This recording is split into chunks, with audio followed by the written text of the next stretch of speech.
10ই জানুয়ারি বাঁকুড়ার শালতোরায় জনসভা থেকে তৃণমূলের সর্বভারতীয় সাধারণ সম্পাদক অভিষেক বন্দ্যোপাধ্যায় ঘোষণা করেছিলেন কালো পাথরের খাদান খোলা হবে। পরিযায়ীদের রাজ্যে ফেরাতে সে সময় মাস্টার স্ট্রোক খেলেন তিনি। প্রতিশ্রুতি দেওয়া 7 দিনের মধ্যে প্রশাসনিক স্তরে তার বাস্তব রূপ স্পষ্ট হল।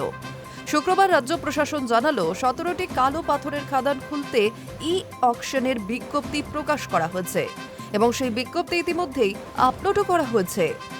প্রশাসন সূত্রে জানা গিয়েছে আগামী 11ই ফেব্রুয়ারি এই 17টি খাদানের হবে অকশন।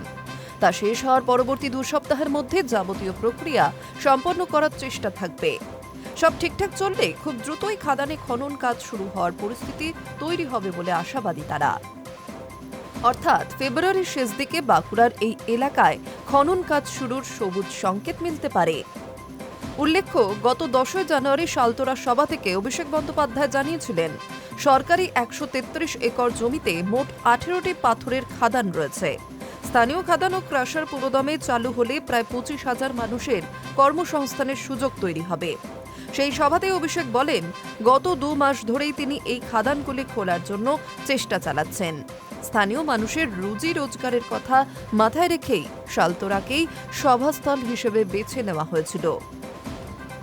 ঘোষণার ঠিক 1 সপ্তাহের মাথায় 17টি খাদানের অকশন বিজ্ঞপ্তি প্রকাশ হওয়া স্বাভাবিকভাবেই রাজনৈতিক ও প্রশাসনিক মহলে তাৎপর্য বাড়াচ্ছে। যদিও অভিষেকের বক্তব্যে 18টি খাদানের কথা বলা হয়েছিল, আপাতত 17টি খাদানের জন্যই অকশনের বিজ্ঞপ্তি জারি হয়েছে। প্রশাসনিক সূত্রের দাবি, ধাপে ধাপে গোটা প্রক্রিয়া এগোচ্ছে।